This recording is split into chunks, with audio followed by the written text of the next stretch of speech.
even know who would be calling me at this time, but anyway. We are what we think.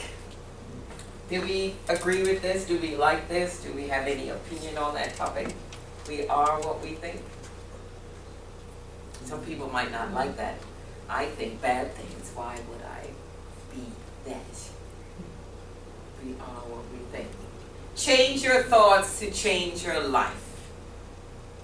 We talk about this many times because we know the central part about all of us are our thoughts.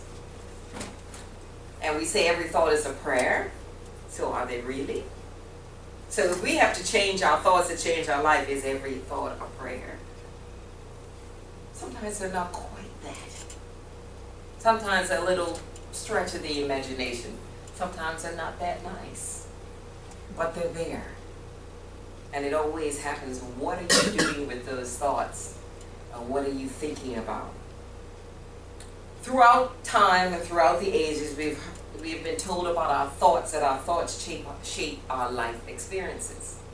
In some way or form, somebody's saying your thoughts, if you keep doing that, that's what's going to happen to you. That could be a way that they say it.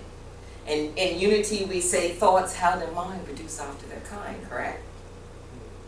Another thing is we say what we think about, we bring about, right? I don't really like it sometimes, especially when I don't like what my thoughts are thinking. So I have to shift them. So that's why we talk about all the time about change. We know on our spiritual journey there is always that shift and change and that transformation that takes place. And we know that each day is a new day to begin again. And not just a new day, a new breath, a new moment, a new time for us to change our thoughts and change our lives. Proverbs 23 says, as a man thinketh in his heart, so is he. From before times they were saying, as a man thinketh in his heart, so is he. So what are we thinking about? And then Shakespeare, many years later in his play Hamlet, says, for there is nothing either good or bad, but thinking makes it so. Think about that. There is nothing either good or bad, but thinking makes it so. And then the Bible says, what you think in your heart, so it be. So what are we thinking? How are we thinking? How are we processing? What are we doing with our thoughts? How are we moving through the day when somebody walks past us and you're like, and you get that growl in the back of your throat. And as my grandmother says, if you can't say anything nice, don't say anything at all. And sometimes we do say it. And we say, ooh, kind of shouldn't have said that. And maybe if we started from the beginning, we wouldn't have thought that. And if we went to the first commandment, we say we put God first and we were connected truly to God, we would have just seen the light of God in them. But we're humans, right? We're spiritual beings on this human earth, and we have those thoughts. And we also say, even though we say thoughts in mind produce after their kind, we also say that you have to have the lows and the highs for you to grow and to transform. Because if you were nicey nice all the time, there is bound to be somebody who's going to stump on you, right? There is bound to be. So in that there is strength and there is confidence and there is all of these different things that have to go on when we change our thoughts as we change our lives. Because our thoughts create our reality. And we change those, we change our lives. Now in first book, Genesis, God spoke the word. And the world was manifest. So those were his thoughts. He spoke the words, and the world was manifest. That's a creative process. The energy of his words brought forth what he wanted. And because we are made in that image and likeness, as we always say, we're made in the image and likeness of God, that divine energy, we are all co-creators. So we have that power to speak the word and manifest earth. So therefore we can change our lives. We can change the world. We can change whatever we want. But what's the little cravat behind that when we want to change? we have to see the light of God in that change first. Because we can say we want to change so-and-so because we don't like how they're acting. Can we really change them? No, we have to change ourselves so that all we see is the light of God in them, and watch the situation change. And watch the world change. For God is that energy force of love, that creative power, and if we take on that creative power and that love of God, we can shift everything and it all will be good. The bads, the ups and downs, and all of it will be good. As in John 14:12 it says, very truly, I tell you, the one who believes in me will also do the works that I do, and in fact, will do greater than these. Sometimes I think of some people and I say, ooh, greater than these. Do we really want them to do greater than these? Because you see what they're doing and it's like, wow, how much better can it be? How much greater can they be? And as we say, we are free and unlimited. There is always greater and greater and greater and greater and greater. And how far can we go? And we think about our world today in technology. When we were growing up and you listened to the radio, you had the black and white TV, or you had that fuzzy screen, and now you got high definition TV, you got computers on your wrist, you got all of these things. Well, when I was young, and anybody younger than me, that wasn't even a thought in anybody. Well, actually it was. I was watching the History Channel and it was talking about some of the great scientists of those days, and they thought of these things, they just didn't have the tools and all the equipment that we have now to bring them forth. And they showed all the things of how they manifested and kept going from then to now. Change takes place all the time, and all you need is that seed of thought. And if we use it in that positive positive way, it keeps going forward and forward and forward. Greater things that Jesus can do, and you can do it even more so. And also in the Gospel of John, it tells of the story of the birth of Jesus. Another thing of change and of thoughts and controlling how we have control of our mind. And it says, and the Word became flesh and lived among us. And we have seen His glory, the glory as of a Father's only Son, full of grace and truth. That's from John 1:14. The manifestation of Jesus on earth. Spoken word of God. And we have that power to bring forth all of these things through that principle and through the truth power that is within us. We can speak it, we can think it, we can believe it, and it is so. Do we agree with that power? Do we know that we can have that power? Well, abracadabra, there you go. I was reading these different articles on change and stuff, and one was called abracadabra. I said, I haven't thought of that word for so long. You know, you thought of it a lot when you were little. Abracadabra, you get your magic wand and you get around, poof. But that's what it's like when you are truly in tune with God. Truly in tune and know that you are co-creator. When you think on something, it will be. If you take out the human thought about time, it is right there and then. God didn't create time, we did. So when God says, is it done? It is done. Just because we counted in the number of years and the number of hours doesn't mean it wasn't done right there and right then, because it's always done when you're ready to receive it. Now, abracadabra, they say, is an ancient Aramaic word which Jesus spoke, and which literally means I create as I speak. So Jesus was, if he said abracadabra, he's saying I create as I speak. Wow. Of course, it was later translated into Hebrew, which is where most of the stuff was translated. It says, and it's translated to say, it came to pass as it was spoken. So there's this evolution of this one word that we all think of as fun, abracadabra, when we were children. It has a eclectic history, as we know, right? It's used in comic books and literature and films. But in the 1600s, this word of power became popular in magic shows. You know, the circuses, and you had the people doing all the abracadabra, and they changed frogs into humans and all of these different things like that. Because they believed that word had magical power. So if we could take that word and think of Jesus, and if we need magical power to be our way to see clearly, then we use it that way. Whatever gets you to your aha moment, that's okay. If you have to say abracadabra to remind yourself of God and the process that you can go through, it's okay. Somebody else might think it's a little crazy, but hey, it works for you. They used it because they thought the power within those words can help them to heal themselves and ward off all evil spirits. But really, it's all about focusing. They focused their energy on whatever they wanted to shift, whatever they wanted to change, whatever they wanted to transform. They used that word because they saw the intention of the power behind it. And as Jesus in Aramaic, it says, I create as I speak.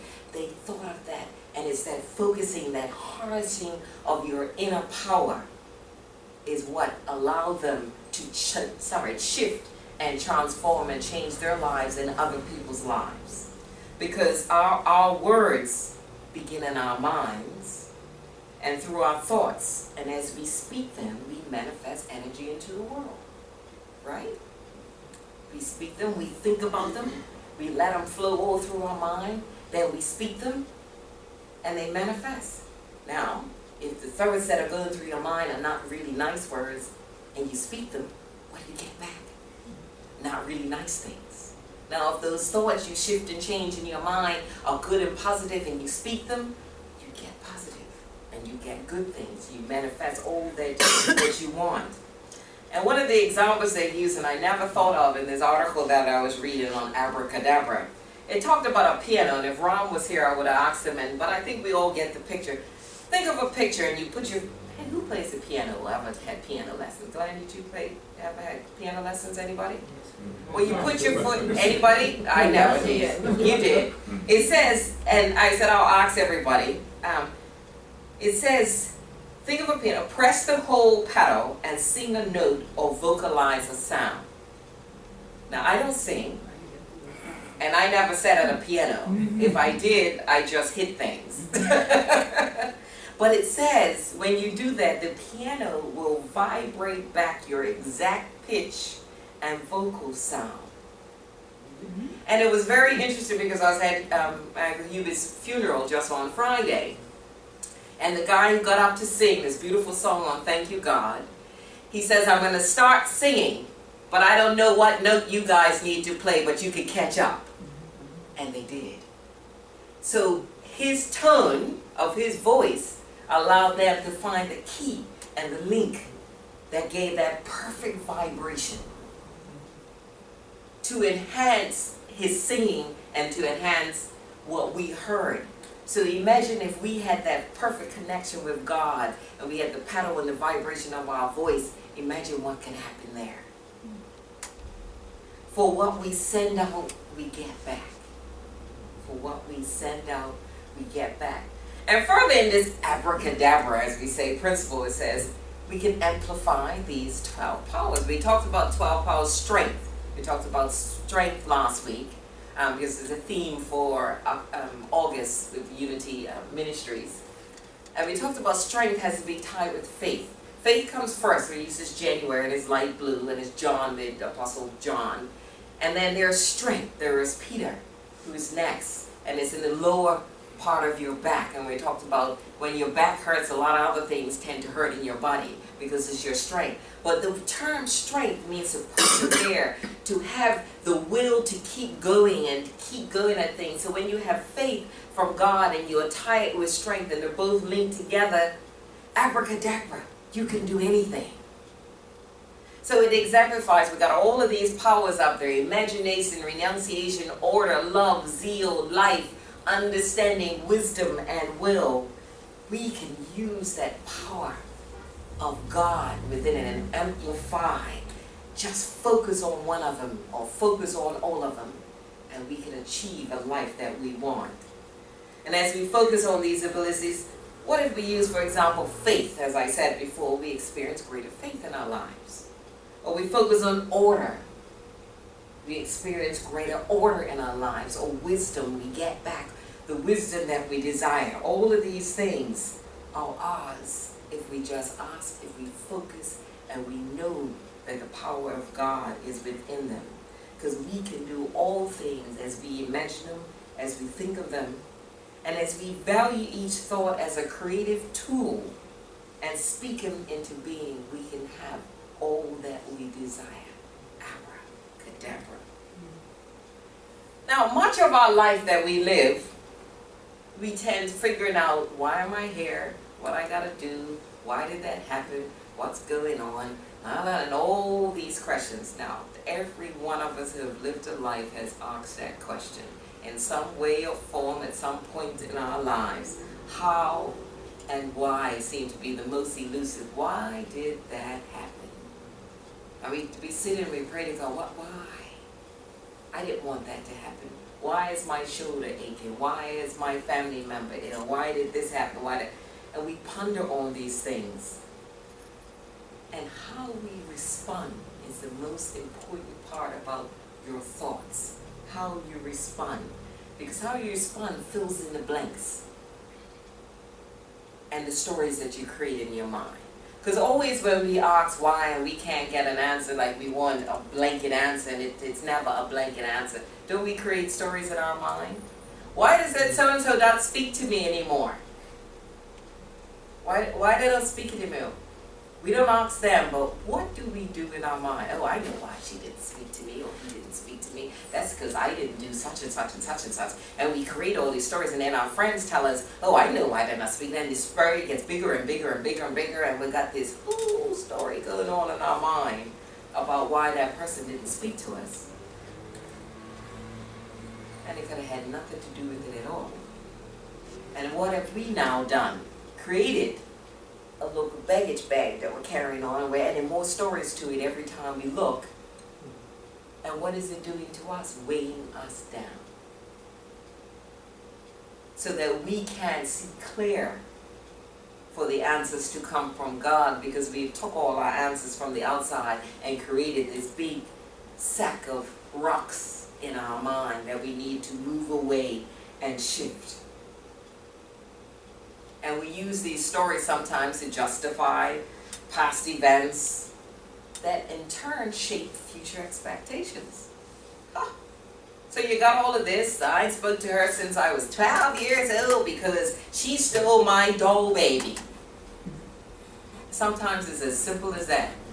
You're 50 years old and you're still not speaking to them. Who's hurting the most? Who's got the aches and the pains and all sorts of stuff going on and thinking it has nothing to do with that baggage they've been carrying since they're 12 years old? Imagine if we let that go way back then. How much better we'll feel right now. So we have to watch those thoughts that are going on in our mind and what we're creating and how big that story is getting in our heads. So when a crisis comes up, or when something comes up that bothers us and we think of when we kind of get stuck in that and we go into the oh me, oh my.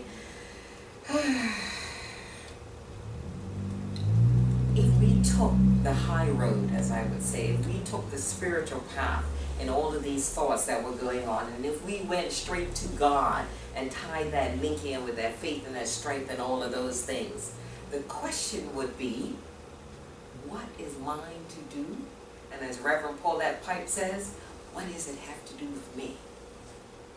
Or is it my calling to deal with this situation? All of those are the types of questions you ask when those things that happen, those circumstances that don't look good or something happened in the past. Start questioning your part in this. And when you forgive yourself in the midst of all of that, it all falls away. And you find out what it is for you to do in the midst of it. Sometimes it's to go speak to that person, other times it's just to let it go. Smile, see them, give them a hug, and know that all is well. For God is there in the midst of it all. We have those experiences. They're good, the good, the bad, the difficult, the painful. And the stories we choose to create about our experiences are what shape our lives and define us. They make us who we are right now.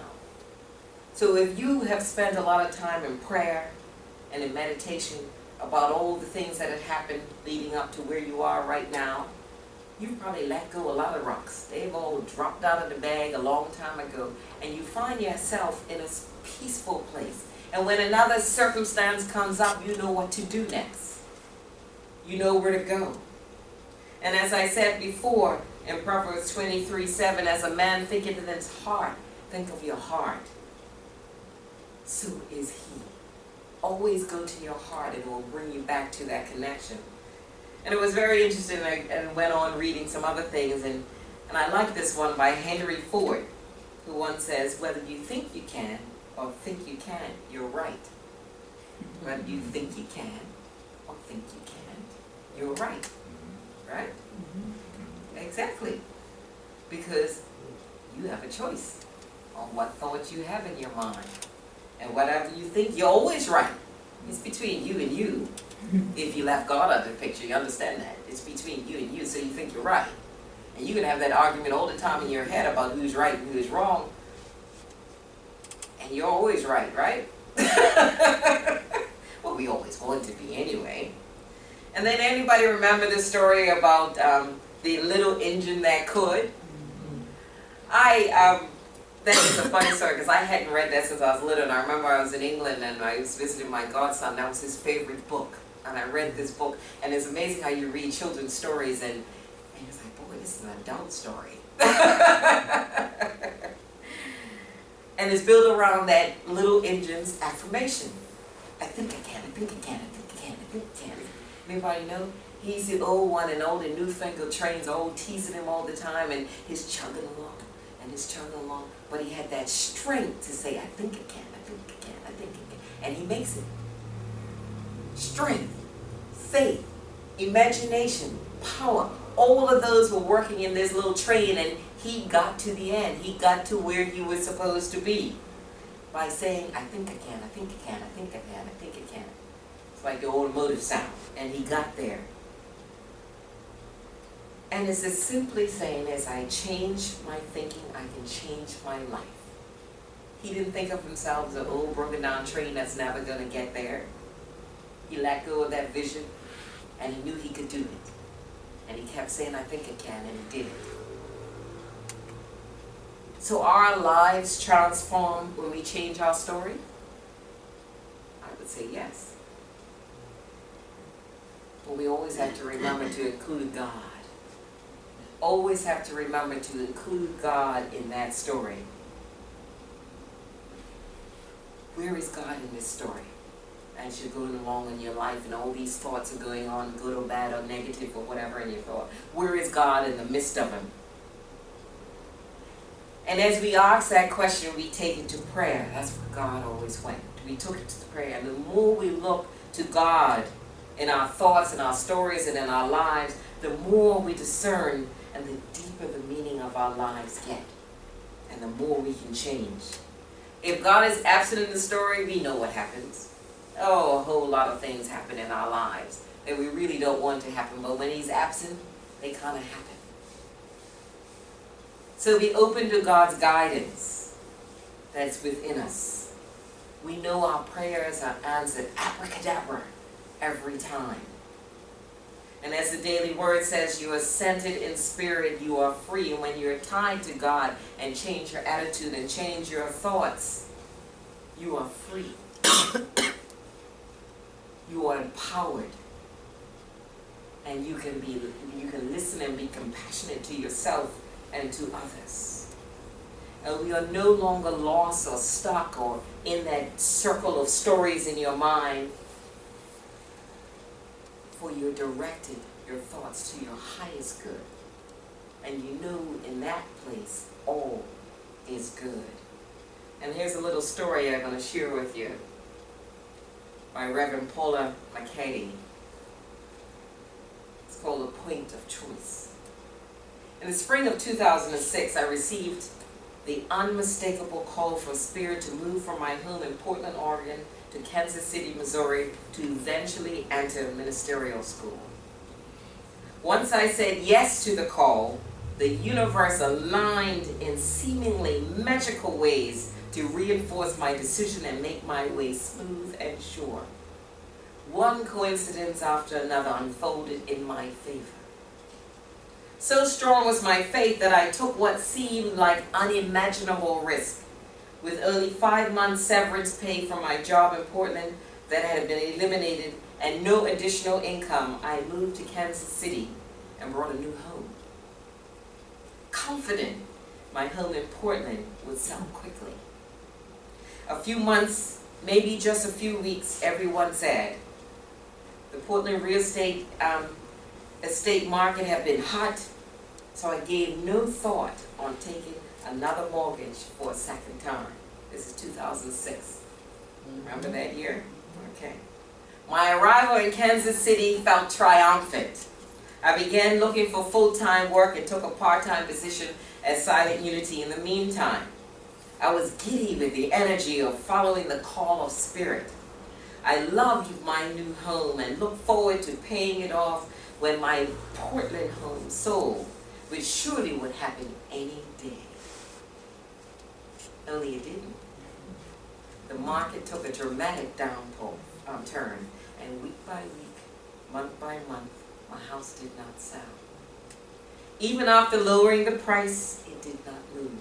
By January 2007, it became clear that my savings were running out. I was working only part-time, paying 2 mortgages, and oh, by the way, paying tuition for each of my children still in college. A lot of faith, a lot of faith. Thinking about it one day, I panicked. I'm gonna run out of money, was all I could think. Fear consumed me and I began to cry. Was I gonna go bankrupt? Would I have to sell my home in Kansas City? Had I made a terrible mistake? For hours I was in a grip of fear and worry. And then, thank God, literally, thank God, a new thought came to my mind. It was a thought from my higher self, the observer in me. And the thought was, wait a minute. I am exactly the same person I was yesterday, and yesterday everything was fine. I was calm, clear, and even happy. Nothing is different today except what I am telling myself, right? I realized that by empowering my fearful thoughts, I was creating my own how. Don't we do that? And for the first time that I can remember in my life, I consciously set about the task of thinking a different thought. I deny any power to thoughts of worry and fear. I am the same person I was yesterday. All is well then and all is well now. Then I thought of things I could do that would contribute to my peace of mind. I called a friend, I went for a walk, I spent time in prayer. As soon as I became calm, I assessed my options. I called a relative who could help if I hit rock bottom financially. But as it turned out, that was never necessary. A few weeks later, I landed a job of my dreams at Unity Worldwide, headquarters at Unity Village. The next month, my home in Portland sold.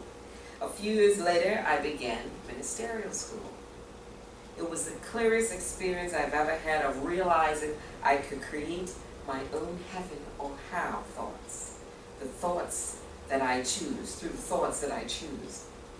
I could choose to create panic, drama, all is lost scenarios, or I can take things one day at a time, one moment at a time if necessary, leaning on the everlasting presence of Spirit to remain calm and mindfully access next steps. Change your thinking, change your life. It all sounds good to me, but that day in January, it was truer than true. Now I remind myself whenever a challenge arises, nothing can disturb the calm peace of my soul unless I let it. The choice is mine. Change your thoughts, change your life. And that story truly tells us about, she knew what was going on, she knew she was given this path, and we all know when we're on the right path, things all fall into place. But yes, along the way there can be hiccups. And it doesn't mean from this day when you said everything was okay, and the next day, oh, it's all gonna go. We can do the abracadabra and refocus our thoughts. And this quote says, if you don't like something, change it. If you can't change it, change the way you think about it. Change the way you think about it. Your thoughts are your prayers. And as it says in 2 Samuel 22:31, you have made me stride freely and my feet do not slip. God is your foundation. You do not slip at all. There are challenges that take place, but your feet are firmly grounded in God. So be centered in spirit all the time. Focus on the presence of God and always include God in your life in every circumstance, and all will be good. So we are what we think. Just make sure your thoughts are those good thoughts and those positive thoughts no matter what's going on. And as I always say, see the light of God in everything and all would be